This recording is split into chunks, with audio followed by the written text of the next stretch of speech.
Welcome Glenn Goodall to The Real Review.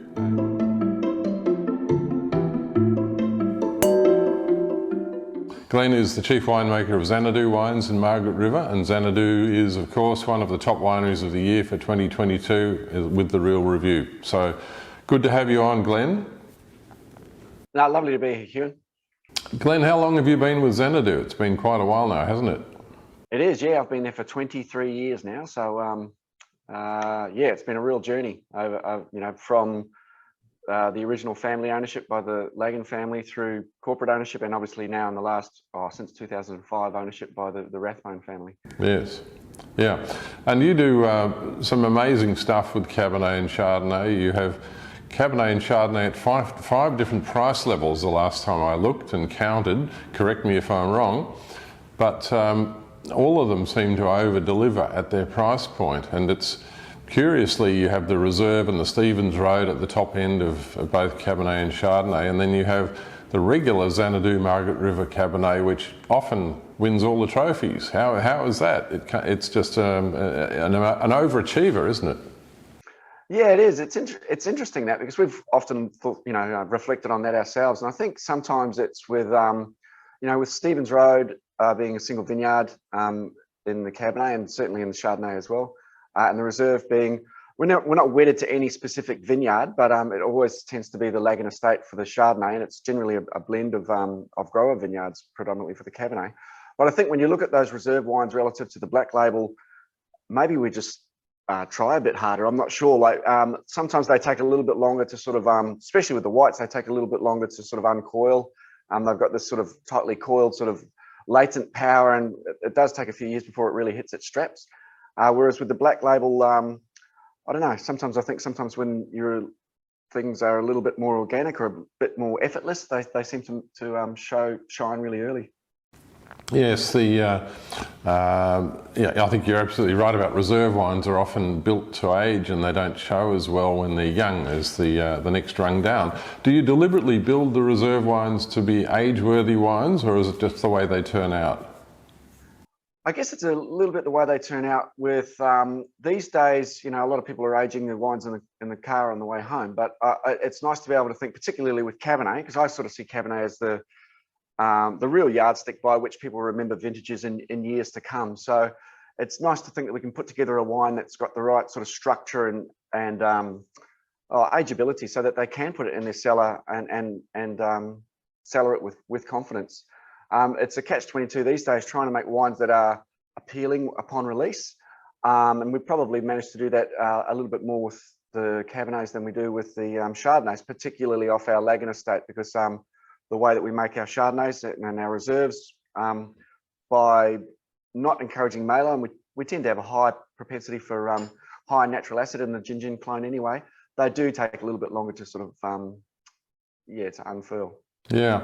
The Lagan estate, as you referred to it several times, I assume that's the original planting around the winery, but the Lagan family planted? It is. That's the 1987 Chardonnay. So the very first vineyards were planted in 1977. And the Lagan Estate Chardonnay, sorry, it went in 1981. Stevens Road went in 1987. So it's it's just directly adjacent to the cellar door at the winery, and it's been always quite a freak of a vineyard. And as I said previously, we've never really wedded ourselves to any one vineyard or vineyards for our Reserve. It's always been the best that we can make in any given season, to the point where some seasons we've decided not to make a Reserve for Cabernet at least. But the Lagan estate just puts its hand up every time in blind tasting. So it's ever since the very first vintage, which I think was 2008, it has always been the Lagan estate. Yeah, well, Lagan estate, of course, is in the southern half of Margaret River, south of the township of Margaret River, which is, I guess, more famous for its white varieties than its red. Maybe that's why your Chardonnay draws so much on that vineyard, and Cabernet, perhaps you take some grapes from further north occasionally, do you? Yeah, no, absolutely. I think in the very first year of the Rathbone ownership, which was 2006, and it was quite a challenging late cool season, and we'd taken all of the fruit only off the estate, and we sort of realised that in those cooler, more challenging seasons, it's be a lot better to sort of hedge our bets and get a bit more fruit from further north, and just just have a bit more diversity as well. I think the result from that was from 2007 onwards, we've established some great relationships with growers in Willie Aberup and Treaton and Yallingup and other sort of areas of Margaret River. And yeah, it's the perennial favourites that always put their hand up blind, and it's the perennial favourites that always seem to go into the reserve. But having said that, the Lagan Estate and Stevens Road, yeah, they don't get a free hit. They need to perform if they're going to get into the reserve lineup. Would your ideal Cabernet be a blend of north and south? I mean, perhaps south for the aromatics and north for the body and the weight? I guess I quite enjoy having the diversity, Hugh. And like if you look at, say, Stevens Road Cabernet and our reserve Cabernet, it's quite lovely to actually have that dichotomy of style. So I guess if you're all in one, it's nice to have a little bit more scope and a few more colours to play with. And as you sort of mentioned, a bit more perhaps density and blue fruits up north and more of that sort of aromatics and black fruits in the south. However, I sort of embrace the fact that there's nothing wrong with having that diversity between the northern vineyards and the southern vineyards. And I guess that's, for us, it's important. Otherwise, if we were making Stevens Road and our reserves in the same sort of style every time, yeah, it really doesn't give them their own identity. When I look back at some of the early Margaret River Cabernets that got famous, drew attention to Margaret River, such as those Cape Mentelle, Jimmy Watson winners and wines of that era, they were really quite herbaceous wines. And it seems to me that the area's moved away from the herbaceous style. Is that just a natural evolution of maturing the vines, or is that a conscious decision as well?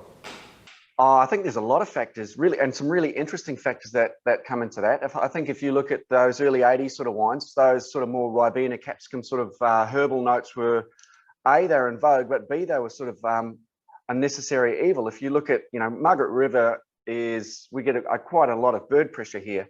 And if we don't get a good Marri blossom season, we get a lot of birds that can jump into the vines. So quite often back in those early 80s, when nets weren't affordable, people had to pick those vines a lot earlier just to make sure that they maintain the integrity of the fruit. And it was David Honan who sort of brought this up and brought it to my attention. It wasn't until the sort of mid-90s when bird netting became affordable, that there was a complete sort of flip on a lot of, I think you find through the mid-90s, a lot of those sort of finer, more herbaceous styles really jumped, and Everest started pushing the boundary, making riper wines, maybe just because they can, or whether that was what was in vogue in the media at the time as well. I think since then, with the pendulum swung from leaner and elegant and ethereal and herbaceous to sort of big and higher pH, uber ripe styles, I think in the last 10 to 15 years, most Margaret River wineries and wine producers are a lot more comfortable in our own skin now, where we can celebrate both ends of the spectrum and everything in between, and have that diversity. And yeah, just trying to make wines that have a much more regional and varietal fingerprint, rather than something that is brought on by early picking or really late picking, where you sort of blur some of the lines, I think, if you go really early or really, really late. Yeah, no, I totally agree. And sometimes I think people use too much of the green stuff or slightly green material in an effort to get more aromatics into their wine, which probably is not the right way to do it. But there's several spectrums of green too. Those unripe methoxypyrazine, capsicum kind of characters, and then there's lovely dry Mediterranean herbs, bay leaf. These are all really lovely regional characteristics of Margaret River Cabernet that I don't think that we should shy away from. We should embrace, and I don't think you can replace it just by putting 10% of green, early picked. Yeah. Cabernet. There's one characteristic I often notice in your Stevens Road Cabernet, and that is this, what I call a nori, or a dried seaweed character, which I think I associate with traditional Margaret River wines. And it's an interesting, to me, a regional quirk of some of the wines of the area. Do you notice that yourself, and do you have a theory about it?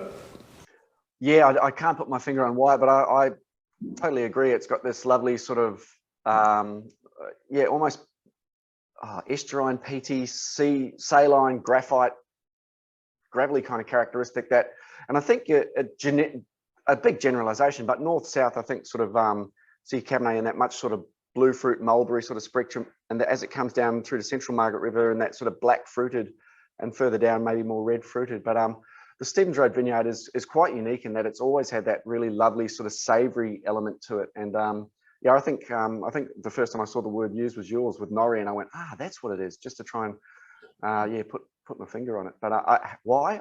I guess it's just a site specific phenomenon, I think, Ewan. Well, whatever it is, I think it should be celebrated because it's a nice point of distinction in those wines. And I think you use the word peaty as well, which is also a word that I use occasionally. A bit peaty in the way that malt whiskey can be peaty.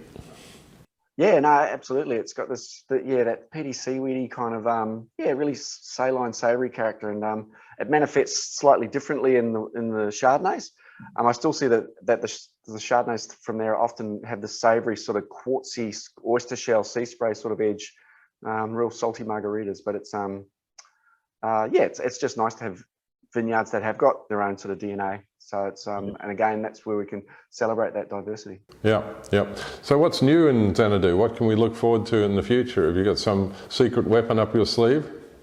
No, not so much secret weapons. I guess the secret weapon that we've been looking at recently is sort of parts of vineyards that have been underperforming, and you know, most vineyards have got areas that are much better than others, and we've looked at ours and we've pulled out underperforming varieties and put in varieties that we think are going to do much better. If you look at on our own estate, we had a fair bit of Merlot that wasn't really cutting the mustard, and that's been out of the ground for a while now. And since then, we've probably spent a lot more, invested a bit more in Malbec and to a lesser extent Petit Verdot in our Cabernet blends. So yeah, putting more Malbec in the ground is just to complement the Cabernet. I think the Cabernet is always what needs to be the loudest voice in the glass. But notwithstanding, I'm sure we'll have a few little side projects of Malbec and other varieties coming out. Well, occasionally you do release a single varietal of both of those, don't you? Malbec or Petit Verdot, just every now and then. Is that just in those years when you have a bit more of it to throw around, or is it those particularly good years for those varieties? A bit of both. Like at the end of the day, and most of that comes off our Stevens Road vineyard, and that at the time was only about maybe 0.8 of a hectare of Malbec and a little bit more PV. But when we've got a little bit left over from if we're using something in the reserve or in the black label, because that's what we hang our hat on is our Cabernets.